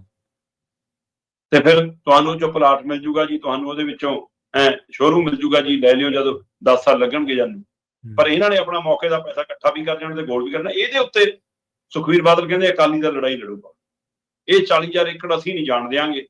ਇਹ ਕਿਸਾਨਾਂ ਦੀ ਜ਼ਮੀਨ ਉਜਾੜਨ ਦਾ ਤਰੀਕਾ ਹੈ, ਇਹ ਕਾਰਪੋਰੇਟ ਘਰਾਣਿਆਂ ਨੂੰ ਪ੍ਰਫੁੱਲਿਤ ਕਰਨ ਦਾ ਤਰੀਕਾ। ਕਹਿੰਦੇ ਇਸ ਲਈ ਅਸੀਂ 15 ਜੁਲਾਈ ਤੋਂ ਪੱਕਾ ਧਰਨਾ ਲਾਵਾਂਗੇ। ਸੁਖਬੀਰ ਬਾਦਲ ਜੀ ਜ਼ਰੂਰ ਲਾਓ। ਸਹੀ ਹੈ, ਚੰਗੀ ਗੱਲ ਹੈ। ਜੇ ਅਕਾਲੀ ਦਲ ਲੋਕ ਮੁੱਦਿਆਂ ਤੇ ਪਰਤੇ, ਸ਼ਾਇਦ ਲੋਕਾਂ ਦੇ ਵਿੱਚ ਤੁਹਾਡੀ ਮੁੜ ਕੇ ਭੱਲ ਬਣੇ, ਪਰ ਕੱਲਾ ਫਿਰ ਆਮ ਆਦਮੀ ਪਾਰਟੀ ਦਾ ਵਿਰੋਧ ਨਾ ਕਰਿਓ। ਭਾਰਤਮਾਲਾ ਪ੍ਰੋਜੈਕਟ ਦੀ ਕੇਂਦਰ ਨੂੰ ਵੀ ਬਿਠਾ ਲਿਓ ਮੂਹਰੇ। ਸਹੀ ਗੱਲ। ਜਾਖੜ ਸਾਹਿਬ ਵੀ ਕਹਿ ਰਹੇ ਸੀ ਅਸੀਂ ਕਿਸਾਨਾਂ ਦੀ ਜ਼ਮੀਨ ਲੁੱਟਣ ਨਹੀਂ ਦਿਆਂਗੇ। ਜਾਖੜ ਸਾਹਿਬ ਪਹਿਲਾਂ ਕੇਂਦਰ ਦਾ ਵਿਰੋਧ ਕਰੋ ਨਾ ਨਾਲ ਭਾਰਤਮਾਲਾ ਪ੍ਰੋਜੈਕਟ ਦਾ। ਪੰਜਾਬ ਨੇ ਨਹੀਂ ਮੰਗਿਆ, ਪੰਜਾਬ ਨੂੰ ਨਹੀਂ ਚਾਹੀਦੀਆਂ ਉਹ ਸੜਕਾਂ। ਉਹ ਪਤਾ ਹੈ ਅਬਾਨੀ ਅਡਾਨੀਆਂ ਵਰਗੇ ਕਾਰਪੋਰੇਟ ਘਰਾਣਿਆਂ ਦੇ ਟਰੱਕ ਜਾਣੇ, ਫਿਰ ਵਾਘਾ ਬਾਰਡਰ ਵੀ ਖੁੱਲਣਾ। ਸਾਡੇ ਲਈ ਨਹੀਂ ਖੁੱਲਿਆ, ਸਿਰਾਂ ਤੋਂ ਮੰਗ ਹੈ। ਉਹਨਾਂ ਨਾਲ ਖੁੱਲੂਗਾ ਤੇ ਸਾਨੂੰ ਨੇੜੇ ਵੀ ਨਹੀਂ ਢੁੱਕਣ ਦੇਣਾ। ਸੋ ਇਸ ਲਈ ਫਿਰ ਉੱਥੇ ਵੀ ਕਰੋ ਵਿਰੋਧ ਜਾਖੜ ਸਾਹਿਬ। ਜੀ ਜੀ ਬਿਲਕੁਲ। ਸੋ ਇਹ ਕੀ ਪੰਜਾਬ ਦੀ ਬੀਜੇਪੀ ਤੇ ਅਕਾਲੀ ਇਕਾਈ ਇੱਕ ਸੁਰ ਦੇ ਵਿੱਚ ਇਸ ਕਦਰ ਹੈ ਕਿ ਕੱਲ ਨੂੰ ਆਪਾਂ ਇੱਕੋ ਚੌਂਕ 'ਚ ਆ ਕੇ ਇਕੱਠੇ ਹੋਣਾ ਤੇ ਕੇਂਦਰ ਦੀਆਂ ਨੀਤੀਆਂ ਤੇ ਚੁੱਪ, ਪੰਜਾਬ ਵਾਲੀਆਂ ਨੀਤੀਆਂ ਤੇ ਵਿਰੋਧ। ਕੱਲਾ ਇਹ ਤਰੀਕਾ ਅਪਣਾ ਕੇ ਤੁਸੀਂ ਲੋਕਾਂ ਦੀ ਅੱਖਾਂ 'ਚ ਘੱਟਾ ਨਹੀਂ ਪਾ ਸਕਦੇ। ਲੋਕ ਸਭ ਸਮਝਦੇ ਆ, ਪਰ ਅਕਾਲੀ ਦਲ ਚਲੋ ਜੇ ਧਰਾਤਲ ਤੇ ਆਉਣ ਲੱਗਿਆ ਤਾਂ ਸਵਾਗਤ ਕਰਨਾ ਪੈਂਦਾ ਜੀ। ਚਾਹੇ ਅਜੇ ਪੰਜਾਬ ਵਾਲੇ ਮੁੱਦਿਆਂ ਤੇ ਆਇਆ, ਲੋਕ ਫਿਰ ਉਧਰ ਨੂੰ ਵੀ ਧੱਕੇ ਲੈ ਜਾਣਗੇ। ਉਹ ਜਾਣਾ ਚਾਹੀਦਾ। ਖੇਤਰੀ ਪਾਰਟੀ ਹੋਣ ਦੇ ਨਾਤੇ ਤੁਹਾਡਾ ਫਰਜ਼ ਬਣਦਾ, ਤੁਹਾਨੂੰ ਜਾਣਾ ਚਾਹੀਦਾ। ਰੋਣਾ ਤਾਂ ਇਸੇ ਗੱਲ ਦਾ ਕਿ ਜੇ ਪੰਜਾਬ ਦੇ ਹੱਕ ਹੁੱਕਾਂ ਵਾਲੀ ਪਾਰਟੀ ਵੀ ਪੰਜਾਬ ਲਈ ਬੋਲਦੀ ਤਾਂ ਹੋਰ ਕਿਹਨੇ ਬੋਲਣੇ। ਮਹਾਰਾਸ਼ਟਰ ਦੇ ਵਿੱਚ ਹਿੰਦੀ ਨੂੰ ਲਾਜ਼ਮੀ ਵਿਸ਼ਾ ਬਣਾ ਰਹੀ ਸੀ। ਠੀਕ ਹੈ। ਸ਼ਿਵ ਸੈਨਾ ਵਰਗੀਆਂ ਧਿਰਾਂ, ਰਾਜ ਠਾਕਰੇ ਤੇ ਦੂਆ ਉਹਨਾਂ ਦਾ ਉਦਵ ਠਾਕਰੇ, ਮਤਲਬ ਹੁਣ ਕਿਤੇ ਖੁੱਡੇ ਲੈਣ ਨੇ, ਹੈਨਾ, ਪਰ ਉਹਨਾਂ ਨੇ ਕਾਲ ਦਿੱਤੀ ਕਿ ਇਸ ਮਸਲੇ ਤੇ ਅਸੀਂ ਇੱਟ ਨਾਲ ਇੱਟ ਖੜਕਾ ਦੇਵਾਂਗੇ, ਕਰਕੇ ਦੇਖੋ। ਤੇ ਉਹ ਕਾਲ ਤੋਂ ਪਹਿਲਾਂ ਕੇਂਦਰ ਸਰਕਾਰ ਦੀਆਂ ਤਾਰਾਂ ਹਿੱਲ ਗਈਆਂ ਤੇ ਉਹਨਾਂ ਨੇ ਜਦੇ ਆਪਣੀ ਸਰਕਾਰ ਨੂੰ ਕਿਹਾ ਕਿ ਵਾਪਸ ਲੈ ਲਓ। ਹੁਣ ਮਹਾਰਾਸ਼ਟਰ ਦੇ ਵਿੱਚ ਸਰਕਾਰ ਦਾ ਫੈਸਲਾ ਕਿ ਜੀ ਹਿੰਦੀ ਲਾਜ਼ਮੀ ਵਿਸ਼ਾ ਨਹੀਂ ਹੋਊਗਾ ਜੀ ਜੀ ਬਈ। ਹੁਣ ਕਿਸੇ ਨੇ ਉਹਨਾਂ ਨੂੰ ਸਰਟੀਫਿਕੇਟ ਦਿੱਤਾ ਕਿ ਦੇਸ਼ ਧਰੋਹੀ ਨੇ ਉਹ। ਤੇ ਪੰਜਾਬ ਦਾ ਮੁੱਖ ਮੰਤਰੀ ਕਲਾਕਾਰ ਹੋ ਕੇ ਵੀ ਦਲਜੀਤ ਦੋਸਾਂਝ ਵਾਲੇ ਮਸਲੇ ਤੇ ਦਮ ਨਹੀਂ ਭਰ ਪਾ ਰਿਹਾ। ਸਹੀ ਗੱਲ ਕਿ ਮੈਂ ਕਰਾਂਗਾ ਫਿਲਮ। ਇਹੀ ਫਿਲਮ ਕਿਸੇ ਹੋਰ ਸੂਬੇ ਦੀ ਹੁੰਦੀ ਨਾ, ਬੰਗਾਲ ਵਗੈਰਾ ਦੀ ਲੱਗੀ ਹੁੰਦੀ, ਤੇ ਤੁਸੀਂ ਬੋਲ ਵੀ ਨਹੀਂ ਪਾ ਰਹੇ। ਸਹੀ ਗੱਲ। ਤੁਸੀਂ ਪੰਜਾਬੀ ਭਾਸ਼ਾ ਤੇ ਵੀ ਨਹੀਂ ਬੋਲ ਪਾ ਰਹੇ। ਤੁਹਾਡੀ ਤਾਂ ਆਪਣੀਆਂ ਇਸ਼ਤਿਹਾਰਾਂ ਦੇ ਵਿੱਚ ਸਾਡਾ ਕਾਮ ਬੋਲਦਾ ਹਿੰਦੀ ਸ਼ਬਦ ਵਰਤੀ ਜਾਂਦੇ ਹੋ, ਸ਼ਬਦ ਸਮਾਰੋਹ, ਹੈ ਨਾ ਜੀ। ਸਹੀ ਗੱਲ। ਸੋ ਇਸ ਲਈ ਤੁਸੀਂ ਤਾਂ ਆਪ ਹਿੰਦੀ ਅਪਣਾ ਚੁੱਕੇ ਹੋ ਤੇ ਤੁਸੀਂ ਕਰਕੇ ਦੇਖੋ ਵਿਰੋਧ। ਜੇ ਪੰਜਾਬ ਚੋਂ ਕੋਈ ਸੰਸਥਾ ਤੁਹਾਡੇ ਮੇਡੇ ਵਰਗਾ ਬੋਲੂਗਾ ਫਿਰ ਦੇਸ਼ ਧਰੋਹੀ ਹੈ ਜੀ। ਜੀ ਬਿਲਕੁਲ। ਹੁਣ ਮਹਾਰਾਸ਼ਟਰ ਨੂੰ ਭਗਤ ਕਿਉਂ ਨਹੀਂ ਦਿੰਦੇ ਟੈਗ? ਉੱਥੇ ਦੀ ਸਰਕਾਰ ਨੂੰ ਕਿਉਂ ਨਹੀਂ ਦਿੰਦੇ? ਆਪਣੀ ਬੀਜੇਪੀ ਦੀ ਸਰਕਾਰ ਨੂੰ ਕਿਉਂ ਨਹੀਂ ਦਿੰਦੇ ਟੈਗ? ਉੱਥੋਂ ਦੀਆਂ ਸੰਸਥਾਵਾਂ ਜਿਹੜੀਆਂ ਬੋਲਦੀਆਂ ਉਹਨੂੰ ਨਹੀਂ। ਉੱਥੇ ਫਿਰ ਹਿੰਦੂਵਾਦ ਵਾਲਾ ਏਜੰਡਾ ਵੀ ਚੇਤੇ ਰਹਿੰਦਾ। ਪੰਜਾਬ ਦੀ ਬਾਤ ਨੂੰ ਸਾਰੇ ਫਿਰ ਦੇਸ਼ ਧਰੋਹੀ ਹੋ ਜਾਂਦੇ। ਜਦੋਂ ਸਵਾਲ ਆ ਪੰਜਾਬ ਚੋਂ ਪੰਜਾਬੀ ਨੂੰ ਜਿਵੇਂ ਖਾਇਆ ਜਾ ਰਿਹਾ, ਨਾ ਸਰਕਾਰਾਂ ਬੋਲਣਾ, ਨਾ ਉਹਨਾਂ ਦਾ ਏਜੰਡਾ ਹੀ ਨਹੀਂ। ਰਾਜਨੀਤਿਕ ਤਰ੍ਹਾਂ ਦਾ ਏਜੰਡਾ ਸਿਰਫ ਸੱਤਾ ਹਾਸਲ ਕਰਨਾ ਰਹਿ ਗਿਆ। ਲੋਕ ਏਜੰਡੇ ਖਤਮ ਨੇ। ਸੋ ਇਹ ਕਿਸਾਨੀ ਏਜੰਡੇ ਲਈ ਨਹੀਂ ਉਤਰਨ ਲੱਗਿਆ ਅਕਾਲੀ ਦਲ, ਇਹ 227 ਦੀ ਕੁਰਸੀ ਲਈ ਉਤਰਨ ਲੱਗਿਆ ਜੀ। ਸਹੀ ਆ। ਤੇ ਜਾਂਦੇ ਜਾਂਦੇ ਗੱਲ ਕਰੀਏ ਸ਼ਰਮਾ ਜੀ ਆਪ ਦੇ ਉਹਨਾਂ 9 ਰਤਨਾਂ ਦੀ, ਜਿਨ੍ਹਾਂ ਦੇ ਵਿੱਚੋਂ 7 ਇਹਨਾਂ ਨੇ ਆਪ ਕੱਢੇ ਆ ਤੇ 2 ਆਪ ਹੀ ਛੱਡ ਗਏ ਜੀ। ਬਿਲਕੁਲ ਜੀ। ਵੈਸੇ ਤਾਂ ਰਾਜਨੀਤਿਕ ਧਿਰਾਂ ਦੇ ਵਿੱਚ ਆਉਣ ਜਾਣਾ ਅੱਜ ਕੱਲ ਕਾਫੀ ਵੱਧ ਗਿਆ। 27 ਬਹੁਤ ਖੂਬ ਹੋਣ ਲੱਗ ਪਿਆ ਕਿ ਜਿੱਥੇ ਸੂਟ ਕਰਦਾ ਉੱਥੇ ਚੱਲ ਜਾਓ, ਜਿੱਥੇ ਨਹੀਂ ਸੂਟ ਕਰਦਾ ਛੱਡ ਜਾਓ, ਜਿੱਥੇ ਕੋਈ ਲਾਲਚ ਦਿਖਦਾ ਉਧਰ ਨੂੰ ਤੁਰ ਪਓ, ਜਿੱਧਰ ਨਹੀਂ ਮੁੱਕ ਗਿਆ ਕੰਮ ਉਧਰ ਨੂੰ ਨਿਕਲ ਆਓ। ਪਰ ਆਮ ਆਦਮੀ ਪਾਰਟੀ ਦੇ ਵਿੱਚ ਆਪਾਂ ਕੱਲ ਵੀ ਗੱਲ ਕਰ ਰਹੇ ਸੀ ਕਿ ਕੁਝ ਲੋਕ ਤਾਂ ਸਿਰਫ ਸੱਤਾ ਹਾਸਲ ਕਰਨ ਲਈ ਆਏ ਸੀ, ਕੁਝ ਲੋਕ ਸੱਤਾ ਦੇ ਨਾਲ ਨਾਲ ਕੁਝ ਚੰਗਾ ਕਰਨ ਲਈ ਆਏ ਸੀ, ਕੁਝ ਸਿਰਫ ਚੰਗੇ ਦੀ ਆਸ ਨਾਲ ਆਏ ਸੀ। ਸੋ ਉਹਨਾਂ ਚੋਂ ਜਿਨ੍ਹਾਂ ਨੂੰ ਨਾ ਸੱਤਾ ਮਿਲੀ ਤੇ ਨਾ ਕੁਝ ਬਦਲਾਅ ਮਿਲਿਆ ਉਹ ਵੀ ਛੱਡ ਗਏ, ਤੇ ਜਿਨ੍ਹਾਂ ਨੂੰ ਲੱਗਿਆ ਕਿ ਨਹੀਂ ਚੰਗੇ ਦੀ ਉਮੀਦ ਸੀ ਤਾਂ ਮਾੜਾ ਹੀ ਹੁੰਦਾ ਜਾ ਰਿਹਾ, ਇਸ ਲਈ ਉਹਨਾਂ ਨੇ ਆਪਣੇ ਪੈਰ ਪਿੱਛੇ ਖਿੱਚ ਲਏ। ਫਿਰ ਕੁਝ ਰਾਜਨੀਤਿਕ ਪਾਰਟੀਆਂ ਨੂੰ ਕਿਸੇ ਪਾਸੇ ਲੈ ਗਏ, ਕਿਸੇ ਨੂੰ ਘਰੇ ਲੈ ਗਈਆਂ। ਸੋ ਮੈਂ ਦੇਖਿਆ ਸੀਗਾ ਕਿ ਧਰਮਵੀਰ ਗਾਂਧੀ ਫੂਲਕਾ ਤੋਂ ਲੈ ਕੇ ਕੁਮਰ ਵਿਜੇ ਪ੍ਰਤਾਪ ਆਉਂਦਿਆਂ 9 ਚਿਹਰੇ ਅਜਿਹੇ ਨੇ ਜਿਹੜੇ ਬੜੇ ਨਾਮੀ ਗ੍ਰਾਮੀ ਚਿਹਰੇ ਸੀ। ਜਿਵੇਂ ਆਮ ਆਦਮੀ ਪਾਰਟੀ ਦੀ ਨੀਂਹ ਰੱਖਣ ਵਾਲਿਆਂ 'ਚ ਭੂਸ਼ਣ ਪਰਿਵਾਰ ਸੀਗਾ, ਹੈ ਨਾ, ਉਹ ਦਰਕਨਾਰ ਹੋ ਗਏ ਤੇ ਹੋਰ ਕਿੰਨੇ ਹੀ ਮੁੱਢਲੇ ਮੈਂਬਰ ਦਰਕਨਾਰ ਹੋ ਗਏ। ਇਸੇ ਤਰ੍ਹਾਂ ਪੰਜਾਬ ਦੇ ਵਿੱਚ ਇਹਨਾਂ ਨੇ ਪੈਰ ਲਵਾਏ ਜਦੋਂ ਪੂਰੇ ਮੁਲਕ 'ਚ ਤੁਹਾਨੂੰ ਕੋਈ ਜਾਣਦਾ ਨਹੀਂ ਸੀ, ਪੰਜਾਬ ਤੋਂ 4 MP ਜਿਤਾ ਕੇ ਭੇਜੇ ਜੀ। ਬਿਲਕੁਲ। ਉਸ ਸਮੇਂ ਦੇ 2 MP ਧਰਮਵੀਰ ਗਾਂਧੀ ਤੇ ਹਰਿੰਦਰ ਸਿੰਘ ਖਾਲਸਾ, ਹੈ ਨਾ, ਦੋਵਾਂ ਨੂੰ MP ਹੁੰਦਿਆਂ ਹੀ ਪਾਰਟੀ ਦੇ ਖਿਲਾਫ ਗਤੀਵਿਧੀਆਂ ਕਰਕੇ ਬਾਹਰ ਕਰਤਾ ਸੀ ਜੀ ਇਹਨਾਂ ਨੇ। ਜੀ ਜੀ। ਤੇ ਫਿਰ ਧਰਮਵੀਰ ਗਾਂਧੀ ਚਲੋ ਬਾਅਦ ਚੋਂ ਕਾਂਗਰਸ ਚੱਲ ਗਏ ਤੇ ਉਧਰੋਂ MP ਬਣ ਗਏ। ਹਰਿੰਦਰ ਸਿੰਘ ਖਾਲਸਾ ਉਹਨਾਂ ਨੇ ਇੱਕ ਵਾਰ ਬੀਜੇਪੀ ਜੁਆਇਨ ਕਰ ਲਈ, ਕਿਸਾਨ ਅੰਦੋਲਨ ਕਰਕੇ ਬੀਜੇਪੀ ਤੋਂ ਵੀ ਦੂਰ ਹੋ ਗਏ। ਫਿਰ ਇਸੇ ਤਰ੍ਹਾਂ HS ਫੂਲਕਾ ਉਹਨਾਂ ਨੇ ਪਹਿਲਾਂ ਵਿਰੋਧੀ ਧਿਰ ਦੇ ਅਹੁਦੇ ਤੋਂ ਅਸਤੀਫਾ ਦਿੱਤਾ, ਫਿਰ ਆਪਣੀ ਐਮਐਲਏਸ਼ਿਪ ਛੱਡਤੀ ਤੇ ਉਹ ਪਾਰਟੀ ਤੋਂ ਦੂਰ ਹੋ ਗਏ ਰਾਜਨੀਤੀ ਤੋਂ। ਬੇਸ਼ੱਕ ਪਿਛਲੇ ਦਿਨੀ ਜਦੋਂ 2 ਦਸੰਬਰ ਵਾਲੇ ਫੈਸਲੇ ਨੂੰ ਲੱਗਿਆ ਸੀ ਕਿ ਸ਼ਾਇਦ ਅਕਾਲੀ ਦਲ ਮੁੜ ਕੇ ਸਹੀ ਨਹੀਂ ਤੇ ਪਰਤੂਗਾ, ਉਹਨਾਂ ਨੇ ਮੈਂਬਰਸ਼ਿਪ ਦੀ ਇੱਛਾ ਪ੍ਰਗਟਾਤੀ ਸੀ। ਹਾਂਜੀ ਪ੍ਰਗਟਾਈ ਸੀ। ਫਿਰ ਉਸ ਤੋਂ ਬਾਅਦ ਸੁਖਪਾਲ ਖਹਿਰਾ, ਸੁੱਚਾ ਸਿੰਘ ਛੋਟੇਪੁਰ, ਸੁਖਪਾਲ ਖਹਿਰਾ ਨੂੰ ਮਤਲਬ ਕਿਵੇਂ ਕੱਢਿਆ ਹੈ ਨਾ, ਉਹਦੇ ਨਾਲ ਕੰਵਰ ਸੰਧੂ ਬਾਹਰ ਗਏ, ਸੁੱਚਾ ਸਿੰਘ ਛੋਟੇਪੁਰ ਤੇ ਜਿਵੇਂ ਦੋਸ਼ ਲਾ ਕੇ ਬਾਹਰ ਕੀਤਾ, ਉਹ ਤਾਂ ਆਮ ਆਦਮੀ ਪਾਰਟੀ ਦੀ ਕੋਈ ਚੋਣ ਵੀ ਨਹੀਂ ਲੜ ਸਕੇ ਜੀ ਹੈ। ਤੇ ਉਹ ਮਤਲਬ ਕਿ ਅੱਜ ਤੱਕ ਨਹੀਂ ਦੱਸ ਸਕੇ ਸੁੱਚਾ ਸਿੰਘ ਛੋਟੇਪੁਰ ਦੇ ਦੋਸ਼ ਵਾਲੀ ਵੀਡੀਓ ਕਿੱਥੇ ਹੈ ਜੀ, ਉਹ ਬਿਆਨ ਕਿੱਥੇ ਹੈ, ਕੀ ਹੈ ਨਾ। ਸਹੀ। ਸੋ ਇਸੇ ਤਰ੍ਹਾਂ ਫਿਰ ਕੰਵਰ ਸੰਧੂ ਨਾਲ ਚਲੇ ਗਏ। ਫਿਰ ਗੁਰਪ੍ਰੀਤ ਘੁੱਗੀ ਨੂੰ ਲੱਗਿਆ ਕਿ ਨਹੀਂ ਕੁਝ ਨਹੀਂ ਬਣ ਰਿਹਾ, ਇਹ ਸਵੈਤ ਨਹੀਂ ਹੈਗੇ, ਉਹ ਇੱਕ ਚੋਣ ਵੀ ਲੜ ਲਈ ਸੀ ਉਹਨਾਂ ਨੇ ਤਾਂ ਐਮਐਲਏ ਦੀ, ਫਿਰ ਉਹ ਅਗਲੀ ਵਾਰ ਲਈ ਬਾਹਰ ਹੋ ਗਏ ਤੇ ਉਹ ਆਪਣੇ ਕੰਮ ਨਹੀਂ ਪਰਤ ਕੇ ਸੰਜੀਦਗੀ ਨਾਲ ਉਹਨਾਂ ਨੇ ਅਸਤੀਫਾ ਦਿੱਤਾ। ਫਿਰ ਜੱਸੀ ਜਸਰਾਜ ਖਾਸਾ ਚਰਚਾ ਕਦੇ ਆ ਜਾ ਚੱਲ ਜਾ, ਚਲੋ ਉਹਨੂੰ ਪਾਰਟੀ ਚੋਂ ਕੱਢਤਾ ਤੇ ਉਹ ਕਿਨਾਰੇ ਹੋ ਗਿਆ ਤੇ ਹੁਣ ਕੁਬਰੇ ਵਿਜੇ ਪ੍ਰਤਾਪ ਨੂੰ ਕਹਿੰਦੇ ਜੀ 5 ਸਾਲ ਹੀ ਅਸੀਂ ਕੱਢਤਾ। ਸੋ ਇਹ ਜਿਹੜੇ 9 ਰਤਨ ਨੇ, ਇਹਨਾਂ ਚੋਂ ਧਰਮਵੀਰ ਗਾਂਧੀ, ਸੁਖਪਾਲ ਖਹਿਰਾ, ਸੁੱਚਾ ਸਿੰਘ ਛੋਟੇਪੁਰ, ਹਰਿੰਦਰ ਸਿੰਘ ਖਾਲਸਾ, ਕੰਵਰ ਸੰਧੂ, ਜੱਸੀ ਜਸਰਾਜ, ਕੁਬਰ ਵਿਜੇ ਪ੍ਰਤਾਪ, ਇਹਨਾਂ 7 ਨੂੰ ਆਮ ਆਦਮੀ ਪਾਰਟੀ ਨੇ ਖੁਦ ਕੱਢਿਆ ਜੀ। ਤੇ ਐਚਐਸ ਫੂਲਕਾ ਤੇ ਗੁਰਪ੍ਰੀਤ ਘੁੱਗੀ ਇਹਨਾਂ ਨੇ ਖੁਦ ਪਾਰਟੀ ਛੱਡੀ। ਸੋ ਇਹ 9 ਰਤਨ ਨੇ ਜਿਹੜੇ ਮਤਲਬ ਜਿਹੜੇ ਰਤਨਾਂ ਨੂੰ ਨਹੀਂ ਸਾਂਭ ਸਕਦੇ, ਉਹ ਪੰਜਾਬ ਨੂੰ ਕੀ ਸਾਂਭਣਗੇ। ਜੀ ਬਿਲਕੁਲ, ਇਹਨਾਂ ਨੇ ਆਪ ਹੀ ਕਿਹਾ ਸੀਗਾ ਵੀ ਸਾਡੇ ਕੋਲੇ ਚੁਣ ਕੇ ਅਸੀਂ ਇਮਾਨਦਾਰ ਭਰਤੀ ਕੀਤੇ ਹੈ ਤੇ ਇਮਾਨਦਾਰਾਂ ਦੇ ਵਿੱਚ ਅੱਜ ਕੱਲ੍ਹ ਇਮਾਨਦਾਰੀ ਦੇ ਡਾਂਕੇ ਵੱਜ ਹੀ ਰਹੇ ਆ ਜੀ। ਤਰ੍ਹਾਂ ਦੇ ਦੋਸ਼ ਲੱਗ ਰਹੇ ਆ। ਕਿਹੜੇ ਦੋਸ਼ਾਂ ਦੇ ਵਿੱਚ ਆਮ ਆਦਮੀ ਪਾਰਟੀ ਦਾ ਕੋਈ ਵਿਧਾਇਕ, ਕੋਈ ਐਮਐਲਏ ਜਿਹੜਾ ਉਹ ਬਚਿਆ, ਕਿਸੇ ਦੇ ਉੱਤੇ ਕੋਠੀਆਂ ਨੱਪਣ ਦੇ, ਕਿਸੇ ਦੇ ਉੱਤੇ ਹਿੱਸੇ ਮੰਗਣ ਦੇ, ਕਿਸੇ ਦੇ ਉੱਤੇ ਤਰ੍ਹਾਂ ਦੇ, ਕਿਸੇ ਦੇ ਉੱਤੇ ਕਮਿਸ਼ਨ ਦੇ। ਸੋ ਹਰ ਤਰ੍ਹਾਂ ਦੇ ਦੋਸ਼ਾਂ ਦੇ ਇਹਨਾਂ ਨੇ ਇਸ ਟਾਈਮ 15 ਤੋਂ 20 ਐਮਐਲਏ ਜਾਂ ਸਣੇ ਮੰਤਰੀ ਵਿਧਾਇਕ ਹੋਣਗੇ ਸ਼ਰਮਾ ਜੀ, ਜਿਨ੍ਹਾਂ ਦੇ ਉੱਤੇ ਇਸ ਤਰ੍ਹਾਂ ਦੇ ਦੋਸ਼ ਲੱਗੇ ਨੇ ਤੇ ਜਿਨ੍ਹਾਂ ਦੇ ਉੱਤੇ ਲੱਗ ਰਹੇ ਨੇ, ਪਰ ਉਹਨਾਂ ਦੀ ਕੋਈ ਜਾਂਚ ਜਾਂ ਕੋਈ ਗੱਲ ਨਹੀਂ ਹੋ ਰਹੀ। ਉਹ ਤਾਂ ਉਹਨਾਂ ਦੀ ਤਾਂ ਗਿਣਤੀ ਬਹੁਤ ਹੈ। ਇਹਨਾਂ ਖਾਸ ਖਬਰਾਂ ਤੇ ਖਾਸ ਜਾਣਕਾਰੀਆਂ ਦੇ ਲਈ ਸ਼ਰਮਾ ਜੀ ਤੁਹਾਡਾ ਬਹੁਤ ਬਹੁਤ ਧੰਨਵਾਦ ਜੀ। ਪ੍ਰੋਗਰਾਮ ਖਬਰ ਤੇ ਨਜ਼ਰ ਨੂੰ ਆਪਾਂ ਇੱਥੇ ਸਮਾਪਤ ਕਰਾਂਗੇ। ਤੁਹਾਡਾ ਸਾਰਿਆਂ ਦਾ ਵੀ ਬਹੁਤ ਧੰਨਵਾਦ। ਸਤਿ ਸ਼੍ਰੀ ਅਕਾਲ। ਜੁੜੇ ਰਹੋ ਪੰਜਾਬੀ ਰੇਡੀਓ USA ਦੇ ਨਾਲ।